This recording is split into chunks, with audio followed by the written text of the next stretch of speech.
Hey, I'm Transtastic, my name's Luke, and this week's topic is what's on our phones. I'm filming this on my computer photo booth app because I usually film on my phone, and I can't really film on my phone if I'm using my phone and going through it. I have an iPhone 7. I only recently got this. I had a iPhone 5S before that, and I had that for a while, but I upgraded because my phone started dying and the battery was starting to swell a bit, and I was kind of worried that it was going to just die on me and explode or something. It's been really good. The only issue is no headphone jack. Cool. Alright. This is my phone. It's recording at the moment. I'm very organized with my phone.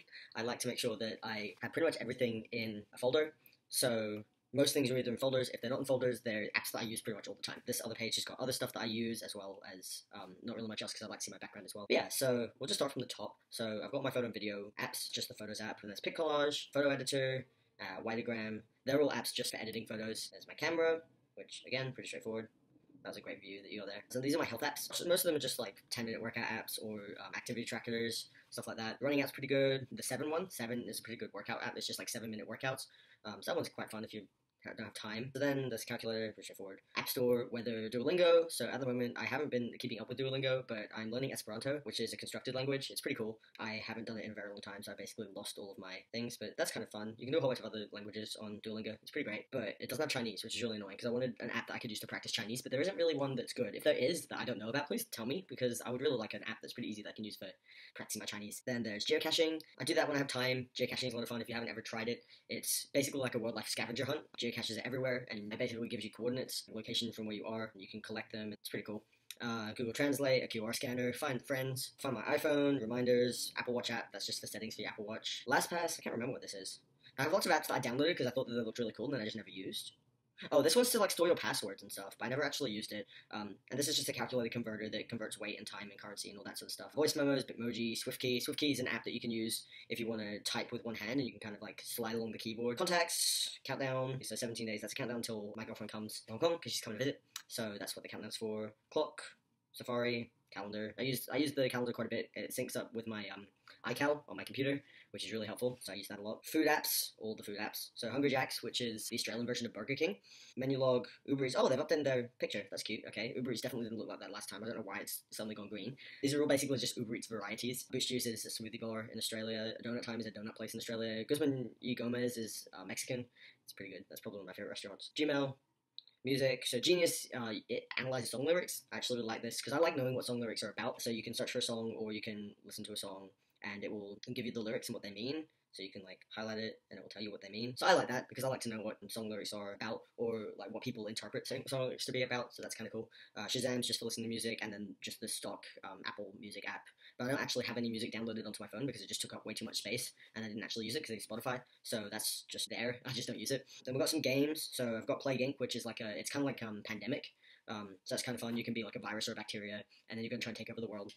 Candy Crush, I don't even know why I have that. I don't even play it very much. Sudoku, I use that when I'm bored a lot of the time. I'm trying to get better and faster at them. Pokemon Go, I haven't touched that in a very long time. I know that an update and like Gen 3's out, but I just don't use it. Peak, it's like meant to be like a game app that's like meant to help with like your brain or something like that. I don't really know. Yeah, it's fun. If I'm bored, I'll do it, but it's one of those apps that you have to pay a lot to unlock most of the stuff, and you've got to have like a subscription service. And I'm really not down for that. I'd rather not pay.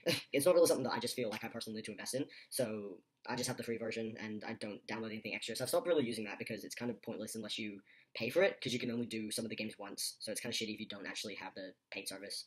Tap Tap Reborn. So it's like the old Tap Tap Revenge. I used to be so good at this game and then they changed it. Oh Jesus, okay. It's kind of shit, but it's like the closest thing to old Tap Tap that there is. So I've got that there. Neko Atsume. This is a great game. You basically have an outside world and you can like put like a whole bunch of different things and then you get stray cats to come and then they give you things like fish. And then you can use the fish to buy more things in the yard. Blackbox. Blackbox is actually a really cool game for iPhone. If you have an iPhone, I recommend it. I don't have any of the paid ones. But basically, there are a whole bunch of different little challenges, and the different challenges, you have to do certain things for with your phone in order to unlock the challenges. And they're all very different. Like, for example, this one, like, this is to do with the movement. Like, I'm moving my phone and it's changing.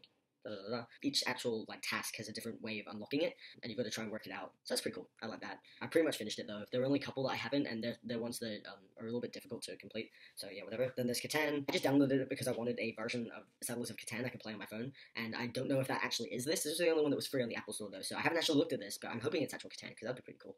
Finance is Apple Wallet. Boomerango, I think that's what it is. It's meant to be like a budgeting app, but I don't actually know how to work it. It's a bit confusing. And ANZ's just my bank, so like I'm not really going to go into that. Notes, I don't really use this very much. Every now and then if I need to note something down. Wunderlist is a good app. It's like a to-do list app, and you can put things in different sections. So for example, groceries is a thing I need to like go and purchase. I have a trans stuff one for like things like back when I was like putting in my gender change, I had to go to the psychologist and I had to print off the documents, and so I had them all on lists. I really benefit from checking things off a list. So if I have like lists with different sections and different things, then I like to be able to go through and check them all off. Then there's my social media ones. So Facebook is obviously Facebook. I'm not going to go into this because I keep my Facebook private because I'm stealth and I don't really want people who I don't know having my Facebook. So that's why I don't ever put my Facebook anywhere, and I don't have like a Facebook fan page because I'm not really at that level.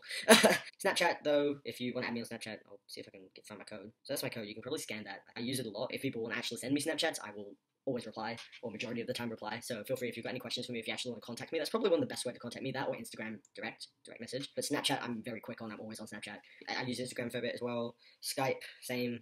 That's for more personally for my family. Then Tumblr, I don't use that very much, but every now and then I'll use it. But like the past year or so, I haven't used it very much. WhatsApp, again, I pretty much only use for my family because it's very popular in Hong Kong. I don't think anyone really uses it in Australia, or if they do, it's pretty unlikely. Correct me if I'm wrong, but I don't really know anyone who genuinely uses WhatsApp. Couple is like a relationship app, so you and your partner download it, and then you link your accounts together, and then it's kind of like a personal thing that you can like send each other messages and things like that. That's kind of cute. You can thumb kiss, which is like you put your thumb there and then your partner does it as well, and then it kind of vibrates. It's kind of cute. A little bit cheesy, but yeah, it's quite nice. And then Twitter, I barely use Twitter. YouTube, Telstra's for my phone. Travel, so that's PTV, and Tram Tracker, that's for like getting around in Melbourne. Google Maps, Uber, Compass, cabs. Medicare is for Australia's public health system, so you can like put your claims in online. So that's why I've got the app there. You can take a picture of your receipt and then put it straight through, so you don't actually have to go in and visit them and then fill in forms and stuff. Monash is basically my Unis app. Shopping, I don't really use any of these. Good On You and Done Good apps are good for finding out if the products you're buying are sustainable. I don't really use it very much, but I'm trying to be more conscious of my environmental footprint, so I've downloaded these apps to kind of take that next step in being more environmentally conscious. So I believe you can like search for different things that you're planning on purchasing, and it will tell you if they are environmentally friendly or not, to my understanding. Again, I've only just downloaded it, so I don't actually know how to use it yet. Google Drive is just Drive, so it's pretty straightforward. Spotify, I use Spotify a lot. That's pretty much my main source of music. I have heaps of playlists, but yeah, that's pretty much everything that's on my phone. It's kind of boring, but yeah, I rambled for about 15 minutes, and I'm going to edit this video. I'm sorry that I haven't been uploading videos. I've had a lot of issues with my computer, with my phone. It's been a nightmare. I'm sorry I seem a little bit tired. I just arrived in Hong Kong, so I'm a bit tired. I have lots more time, so I'll be filming. As long as my computer doesn't shit itself, it should be fine. So I'll see you guys next week. Bye.